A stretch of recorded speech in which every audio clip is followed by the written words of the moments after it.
Bismillahirrahmanirrahim. Assalamualaikum warahmatullahi wabarakatuh. Waalaikumsalam warahmatullahi wabarakatuh.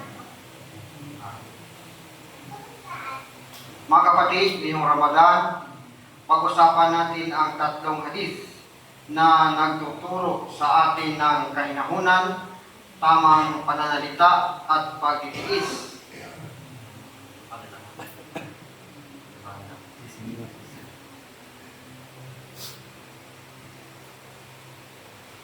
Una, ang Allah ay mahinhin at minamahal ang kahinahunan. Pangalawa, magsalita ng mabuti o manahimik. Pangatlo, pagtiis, pinakamalawak na kabutihan. Unang hadith, mga kapatid, sa pananampalatayang Islam, na ang hadith, ang Allah ay mahinahon at minamahal niya ang kahinahunan. Mula kay Aisha radhiyallahu anha, sabi ng Rasulullah sallallahu alaihi wasallam, an Aisha radhiyallahu anha qalat, qala Rasulullah sallallahu alaihi wasallam, inna Allaha rabbikun yuhibbu rifqa fil amri kullihi.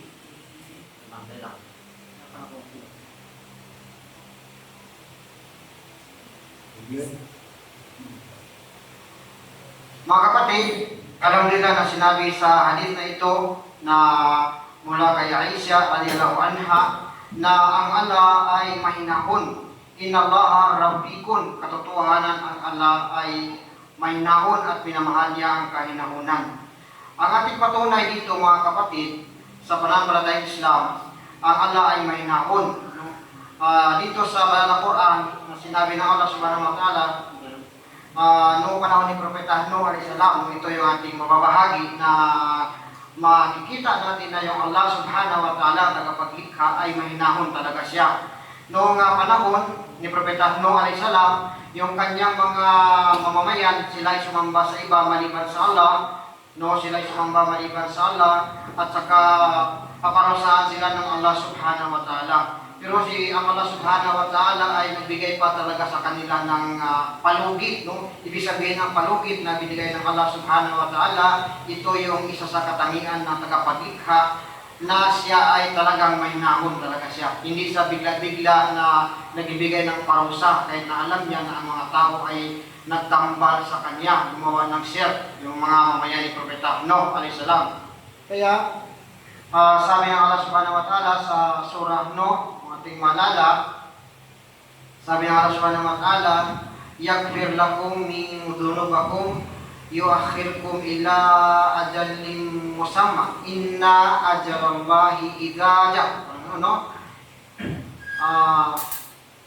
Na sabi ng Allah, ibig sabihin noon na si Allah ay nagpapatawad siya ng mga kasalanan ng kanyang mga alipin ng panahon ni Propeta Nuh alayhi salam.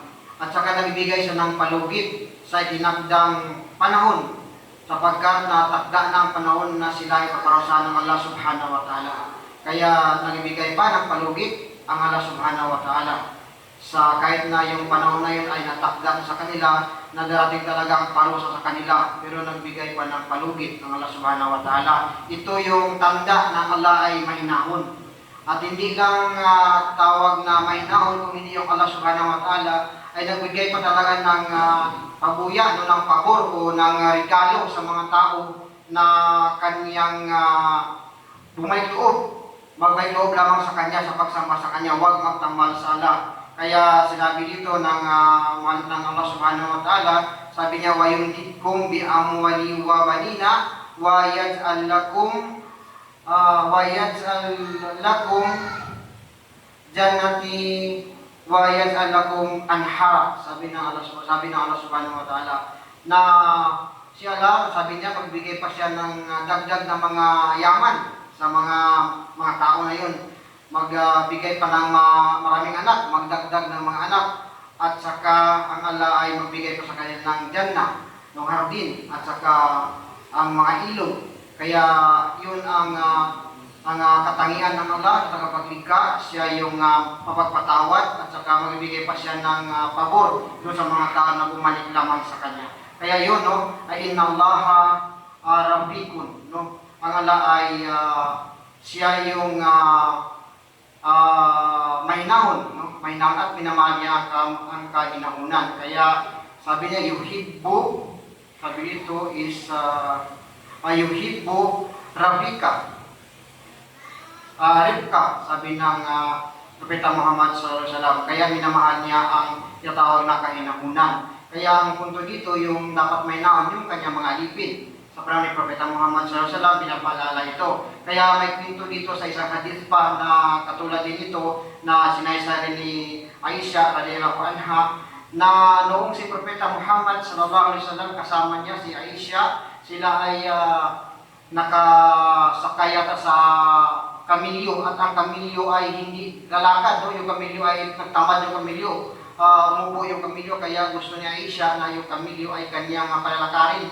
Gusto niyang pilitin na ang kamilyo ay lalakad. Pero bali binara siya ng Propeta Muhammad SAW, sinabihan siya ng mahinahon na pagkasabi, kaya hadith na ito ay nasabi dito sa panahon na ito tungkol sa kahinahunan. Sabi ng Propeta Muhammad SAW, inna rifka la yakunu pisay'in illa zanahu wala yunzi'u pisay'in illa zanahu. Ibig sabihin dito na kapag ilagay mo katotohanan, sabi niya, ang kahinahunan ay hindi nalalagay sa anumang bagay na maliban na ito ay pinapaganda nito at hindi ito inaalis sa anumang bagay maliban na ito ay pinapapangit nito. Ibig sabihin, ang iyong kahinahunan, kapag ilagay mo sa isang bagay, sa isang gawain, maging magandang gawain dahil mayroong kahinahunan.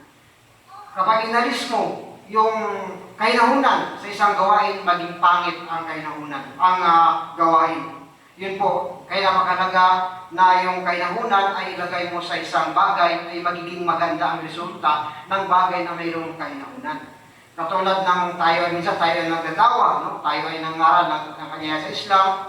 Yung pagka-maging mahinahon ay malaking tulong sa atin, yung maging mahinahon.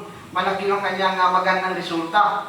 Sapagkat tayo ay nangaral o nagkanyaya sa Islam. No? Kaya kapag halimbawa ang isang bagay na kung minsan yung mga hindi manampalataya ay mayroong sinasabi sa atin na hindi maganda, pero dahil sa kahinahunan, maging maganda ang resulta ng panyaya na ito. No, halimbawa, na kung sinabi nila na tayo ay, ang mga Muslim daw ay maraming mga ginagawa hindi maganda. Katulad ng sabi nila, binibintang nila sa mga Muslim. Ang Muslim ay magnanakaw, mamatay tao, terorista, yung sabi ng mga Muslim.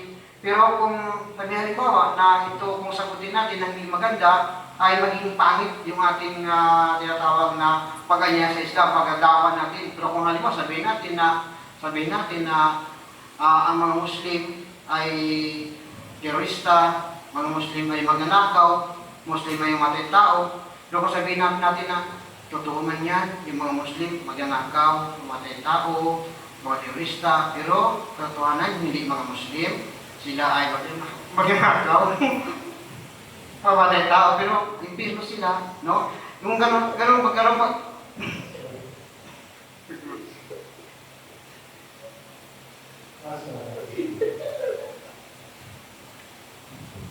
yung gano'n na uri ng pag-approach sa kanila, no?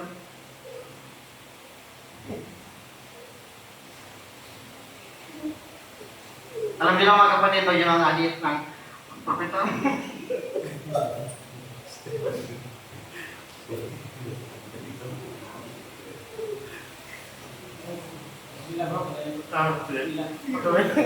Tuloy tayo kasi parang ano tayo, no?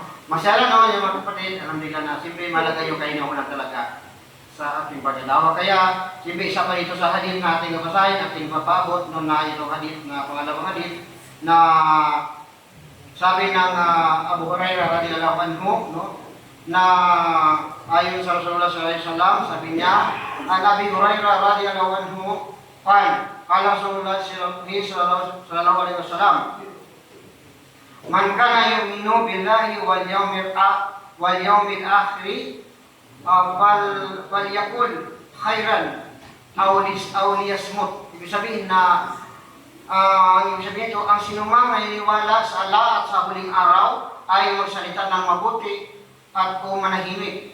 Ibig sabihin mga kapatid, kung wala tayong masalita ng mabuti sa ating kapwa, mas mabuti pa na manahimik na lang tayo, no? Kasi mayroong minsan na may hadith pang mga Propeta Muhammad sallallahu alaihi wasallam na ating naalala na halimbawa kung tayo magbabawal sa kasamaan, yung makita nating mga mungkar o kasamaan sa ating paligid, kung hindi natin kaya na sila ay kamayin, kung kaya mo kamayin mo, gamitin mo ang kamay. Kung hindi mo kaya, magsalita ka na lang. Kung hindi mo kaya magsalita, ay manahimik ka na lang. Kaya isa yun sa napagandang ugali na kung hindi mo kaya, wag mong gawin kasi mahirapan ka. Kaya kung mabuti pa na mas manahimik na lang. Kaya ang mahalaga dito ay ang pagsabar. Napagsabar yung pangatlong hadith ay ang pagsabar.